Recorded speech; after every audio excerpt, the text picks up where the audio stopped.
Ku mawulire agabuutikidde olunaku olw'eggulo twakulaze abaagalana bafunye obutakkaanya omusajja n'atta muganzi we nga bano babadde mu Kaanya zooni Endejje ekisangibwa mu Makindye Ssaabagabo. Omusajja yategeerekeseeko lya Saadi ate omukazi lya Aisha ng'omukazi obulago babumusaliriddeko omuzigo bye babadde basula. Ow'ebyokwenda ku kyalo Godfrey Mugalu yategeeza nga Saadi bwe yamutuukiridde n'amutegeeza nga bwe yaddase muganzi we.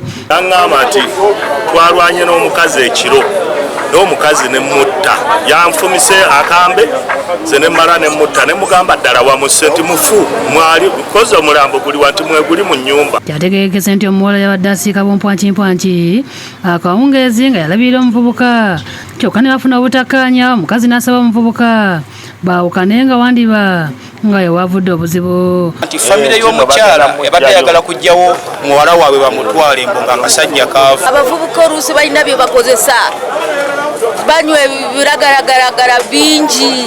Omulambo gwajiddwawo ne gutwalibwa mu ggwanika e Mulago nga ye Saadi yagaliddwa nga byakasiddwa olw'okwesijire amyuka omwogezi wa poliisi mu Kampala n'Emiiraano. Tunoonyereza ko kukyagenda mu maaso era ekiddirira kyakuzuula kyekyabaddewo kyennyini nga ye Saadi yakwatiddwa. Kyokka nga banneeyimba bakyatakula emitwe okumanya ab'enganda z'abaagalana bano enkya ya leero ab'oluganda lw'omukazi Aisha bazuuse nga bakulembeddwa mu kitaawe Sale Mukama era Kabuze Kata bagwewo ekigwo.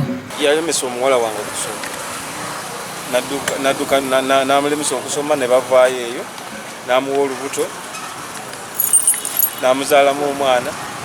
Omuwala mama w'omuwala n'agezaako omugaana n'amugamba saagala ogende fumbirwawo. Kizuuliddwa ng'omuvubuka ono bamumanyi bulungi nga ye Saadi Maganda era nga yali yatolose omuwala ono Aisha mu ssomero ng'asoma siniya ey'okuna n'amutika olubuto bw'atyo n'amuddusa. Omuwala ye yasooka okujja eno n'agubira omulenzi essimu, omulenzi n'ajja babadde eno nze siboogerako siddangamu kuboogerako okuvaawo. Abooluganda basangiddwa n'abatuuze nga bakungubagira mu muzigo gwa Aisha wabadde abeera boogedde engeri y'ababiri bano gye badduka mu kyalo okujja e Kampala okupanga obulamu nga babadde n'ezzadde. Mukazi okuba nga yasalawo n'ajja bbaawe mu kyalo n'amuleeta e Kampala batandike obulamu. Omuvubuka oyo twamukozesaako ffe abamu naddala nze namukozesaako n'atuuka n'akoowa. Kuba kati omwana agenda kukula nga tamanyi maama ani era maama yavaayo atya mulamu ki bwe yavaamu oba biri mu famire yaabwe bisigadde mu famire yaffe terimu butemu bwonna.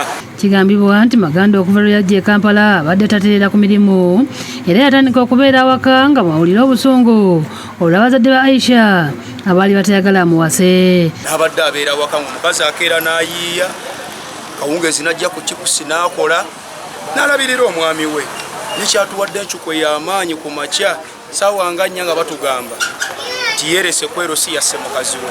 Abooluganda bayingidde mu nnyumba okuggyayo ebintu by'omugenzi n'omulambo ne bagutwala e Buwenge mu Busoga gy'agenda okuziikibwa.